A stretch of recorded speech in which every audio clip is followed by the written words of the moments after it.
छात्रों एवं प्रिय साथियों, मैं अपने चैनल संस्कृत महाविद्या ऑनलाइन क्लासेज में सभी का हार्दिक स्वागत करती हूँ।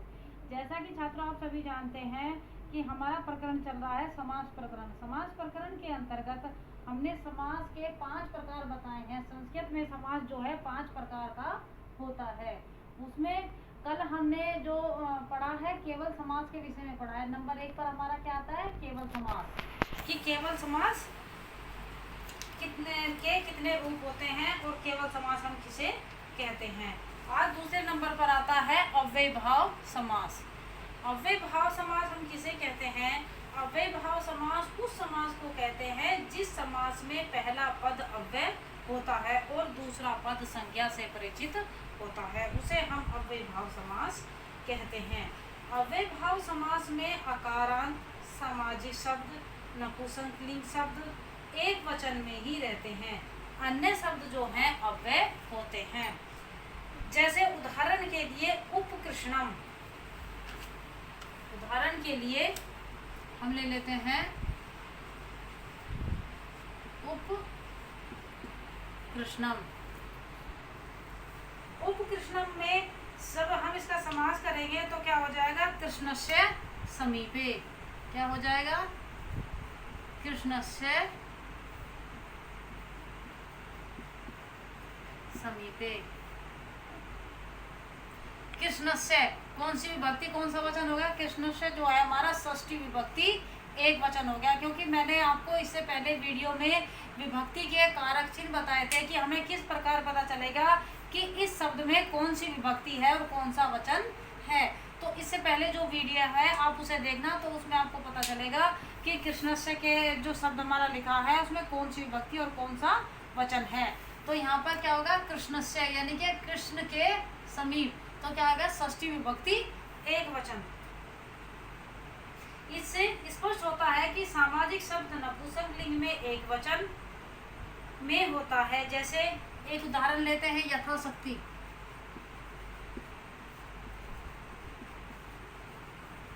यथाशक्ति, जब हम यथाशक्ति का समास विग्रह करेंगे तो क्या हो जाएगा, शक्तिम अंतिक्रियम। क्या हो जाएगा, शक्ति अंतिक्रियम।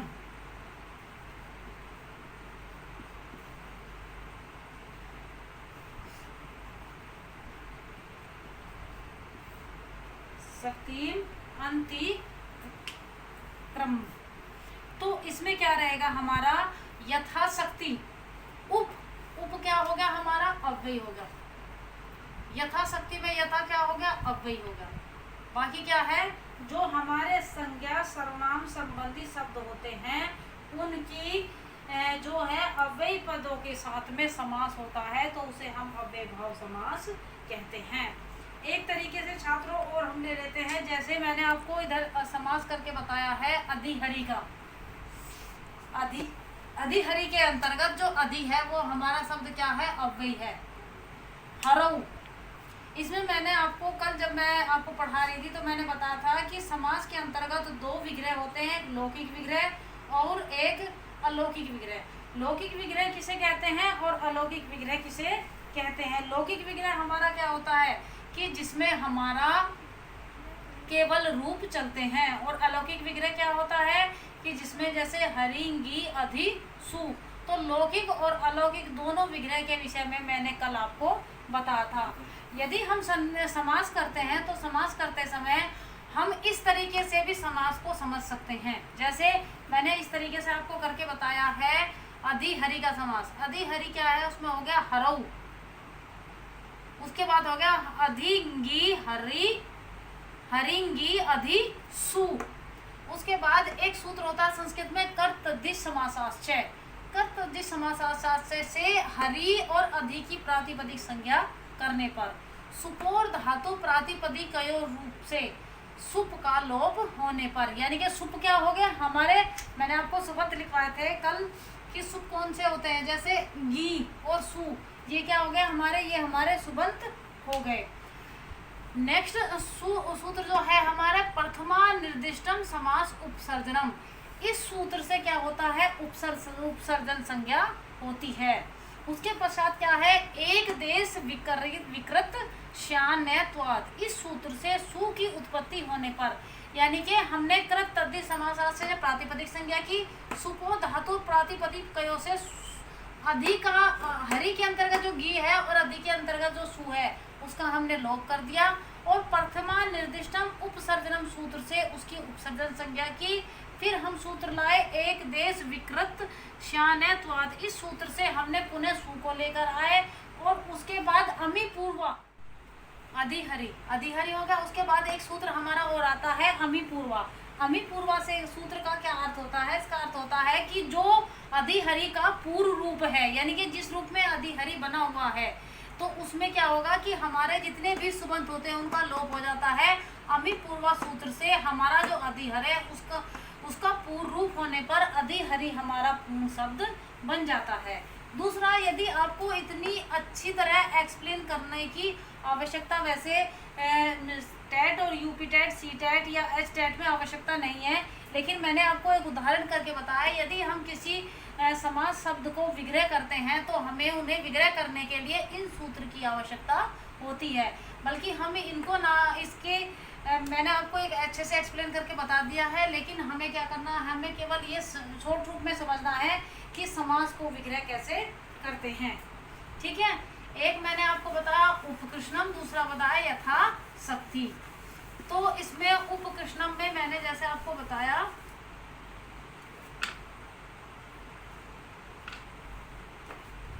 अब हम नॉर्मल जो पढ़ रहे हैं वो पढ़ लेते हैं। इसके लिए आप वैसे समझना चाहो तो अलग से आप समझ सकते हैं, लेकिन जो हमारा यूपी टेट या सी टेट की हम तैयारी करते हैं नेट जीआरएफ की, तो उसमें हमें केवल उसके लौकिक और अलौकिक विग्रह को ही ध्यान देना पड़ता है, तो इसलिए हम केवल उसी का वही रूप ध्यान रखेंगे।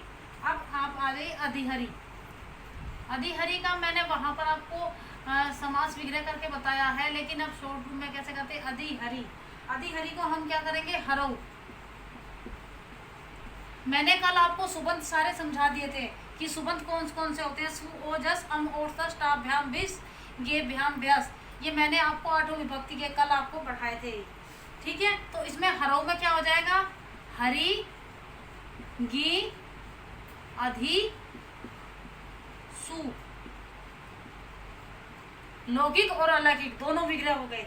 तो इसमें क्या होगा, सुबंत का लोप होने पर, यानी कि हमारे जो सुबंत है सु ओजस गी, इनका लोप होने पर क्या हो जाएगा, हमारा पूर्व रूप वही बन जाएगा। जब हम लौकिक और अलौकिक विग्रह करते हैं तो उसके पश्चात लौकिक और अलौकिक विग्रह के पश्चात हमारा वही पूर्व रूप आ जाता है। यदि लौकिक विग्रह पूछा जाए, अलौकिक विग्रह पूछा जाए, तो ये दोनों होते हैं हरऊ, हरिंगी अधि सु, और हमारा पूर्व रूप वही बन जाता है, क्या है, अधिहरि। नेक्स्ट उदाहरण हमारा आता है अव्यय भाव के समास। अव्यय भाव समास में जितने भी हमारे उदाहरण होंगे उस चीज का ध्यान रखना है कि उसमें जो भी उदाहरण होंगे उसमें प्रथम पद जो है वो अव्यय ही होगा। अव्यय कितने प्रकार के होते हैं, अव्यय कौन कौन से होते हैं, वो हम नेक्स्ट वीडियो में आपको समझाएंगे जब हमारे समास खत्म हो जाएंगे। जब हम अव्यय पद पढ़ेंगे तब मैं अव्यय संबंधी सारी चीजें आपको अच्छे से एक्सप्लेन करके बताऊंगी कि अव्यय कौन से होते हैं और अव्यय का प्रयोग किस प्रकार से किया जाता है। बस यहाँ पर केवल अव्यय भाव समास पढ़ रहे हैं, तो इस चीज का ध्यान रखना है कि जो हम जब अव्यय भाव समास करते हैं तो उसका प्रथम पद जो होता है वो अव्यय होता है। नेक्स्ट हमारा उदाहरण आता है अधिगोपम। अधिगोपम, अधिगोपम का जब हम समास विग्रह करेंगे तो क्या हो जाएगा, गोपी अधि। क्या हो जाएगा, गोपी अधि। उसके पश्चात जब हम इसका अलौकिक विग्रह करेंगे तो क्या हो जाएगा, गोपा गिंग अधि सु। क्या हो जाएगा, गोपा गी अधि सु। तो इसके लौकिक विग्रह और अलौकिक विग्रह दोनों बताकर चल रही हूँ कि दोनों में से यदि कोई भी आपको पूछा जाता है तो आप दोनों विग्रह करके अच्छी प्रकार से समझा सको।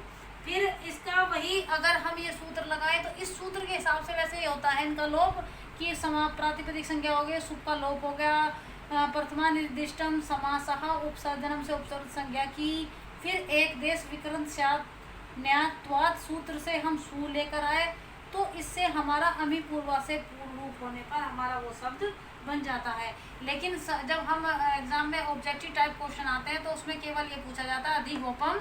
अधिगोपम के सामने आपके लौकिक और अलौकिक विग्रह दोनों तरह के दिए जाएंगे। कि लौकिक विग्रह में पूछा जाए तो गोपांगी, अधिसु, इस तरह के आपके 4 ऑप्शन होंगे, उनमें से जो ऑप्शन सही होगा समास विग्रह का आपको उसको टिक करना है। यदि अलौकिक विग्रह में पूछा जाए तो गोपांगी, अधिसु, इस तरह के जो आपके सुबंत हैं, जो मैंने आपको 8 बताए हैं सुबंत, 8 विभक्ति बताए हैं, वो आपको याद करने होंगे, तभी आप इनका लौकिक और अलौकिक विग्रह का पता कर पाएंगे। तो उसके बाद क्या होता है, फिर अधिगोपम क्या हो जाएगा, यहाँ पर इनका लोप हो जाएगा। ये दोनों का लोप होने पर क्या हो जाएगा, हमारा रूप बन जाता है अधिगोपम। जब आपके सामने 4 ऑप्शन आएंगे, उसमें से एक ऑप्शन ये भी होगा और 3 ऑप्शन आपके गलत दिए होंगे, तो आपको ठीक वाले ऑप्शन को राइट करना होगा। उसके बाद में अलौकिक विग्रह में जब आपके पास ये भी ऑप्शन होंगे और 3 ऑप्शन और अलग से होंगे, वो गलत होंगे, तो आपको ठीक वाले को राइट करना होगा। हमें इस चीज़ का ध्यान इसमें रखना है। नेक्स्ट आता है हमारा उपकृष्णम। कौन सा आता है, उपकृष्णम।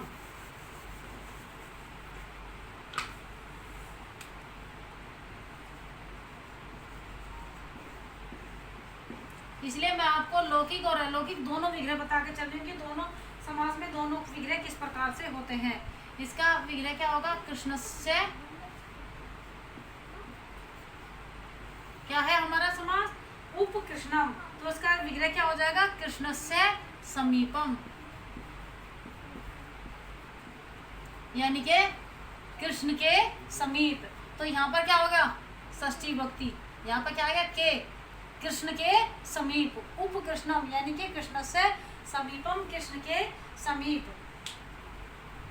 उसके बाद यदि हम अलौकिक विग्रह करते हैं इसका, तो क्या हो जाएगा, कृष्ण से गस उप, क्या हो जाएगा, कृष्ण गस उप। अब इसमें क्या है कि हमारे वही ऑप्शन आ गए, कृष्ण से समीपम, इसका लौकिक विग्रह में दे दिया, लौकिक विग्रह में कृष्ण से गस उप। तो इसमें क्या है कि ये षष्ठी विभक्ति है, तो षष्ठी विभक्ति में जब हम सुबंत याद करते हैं तो उसमें षष्ठी विभक्ति एक वचन में गस आता है। तो हम यहाँ पर क्या लिखेंगे, षष्ठी विभक्ति उन्हीं शब्द सुबंत रूपों के अनुसार हमारे यहाँ पर लिखे जाते हैं। यदि इसमें सप्तमी विभक्ति है तो यहाँ सप्तमी विभक्ति का रूप आएगा, यहाँ षष्ठी विभक्ति है तो षष्ठी का आएगा, यहाँ पर द्वितीय विभक्ति है तो द्वितीय विभक्ति के सुबंत आएंगे। क्योंकि 8 विभक्ति में एक वचन, द्विवचन, बहुवचन तीनों वचन होते हैं और तीनों वचन में 8 प्रकार के रूप चलते हैं। आप प्रथमा विभक्ति, द्वितीय, तृतीय, चतुर्थी, पंचमी, षष्ठी, सप्तमी और संबोधन यानी कि हमारी अष्टमी, जिसमें प्रथमा विभक्ति ही होती है। तो यहाँ पर इस शब्द में जो भी हमारा समास विग्रह करते समय जो भी विभक्ति आएगी उसी विभक्ति का सुबंत हम यहाँ पर लेकर आएंगे और इस सुबंत का लोप होने पर हमारा बन जाता है उप कृष्णम। लौकिक विग्रह और अलौकिक विग्रह दोनों ऑप्शन, इनमें से दोनों में से जो आपको लगे भाई आपका ये भी टिक आएगा कृष्ण से समीपम, इसका विग्रह क्या है, कृष्ण से समीपम। तो उसमें आपको 3 ऑप्शन और दिए होंगे, तो आपको जो ऑप्शन ठीक लगे उसको फिर आपको राइट करना होता है। फिर ऐसे कृष्णा गस उप, इसके साथ 3 ऑप्शन और होंगे ऑब्जेक्टिव टाइप में, 3 में से फिर आपको जो आपका राइट होगा वो आप उसको टिक करेंगे। एक उदाहरण हम और ले लेते हैं अव्ययभाव समास में, जिससे आपको अच्छी प्रकार से समझ में आ जाए। समुद्रम, क्या है, समुद्रम, क्योंकि जो सु है वो भी हमारा शब्द जो है अव्ययी शब्द होता है।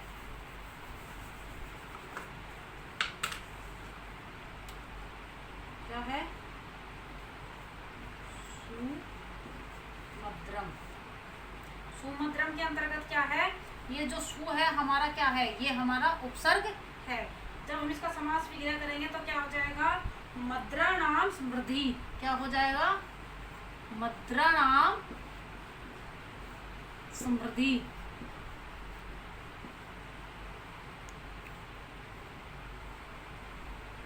उसके बाद जब हम इसका अलौकिक विग्रह करेंगे तो क्या हो जाएगा, मद्र आम सु, मद्र आम सु। अब आप ये चीज देखिए कि आम कौन सी विभक्ति, कौन सा वचन हो गया, गस ओस आम, ये क्या हो गया, बहुवचन में चला गया। यानी कि जो हमारी षष्ठी विभक्ति है, षष्ठी विभक्ति का बहुवचन हो गया, मद्रा नाम, बहुत सारे। यहाँ पर क्या हो गया, जब मैंने आपको सुबंध बताए थे तो उसमें बताया था एक वचन में क्या होगा, गस ओस, और बहुवचन में क्या होगा, आम।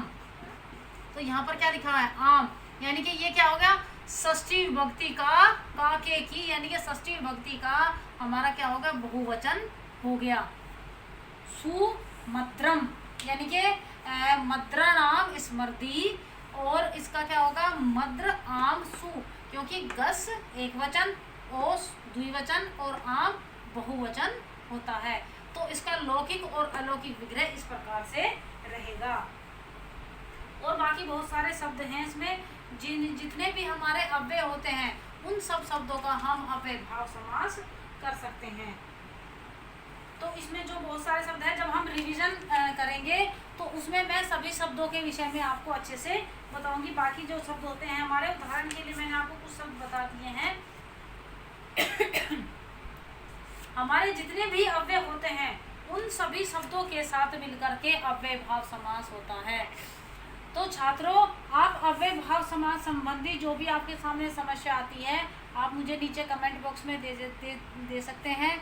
आप मेरे चैनल को लाइक सब्सक्राइब करना ना भूलें,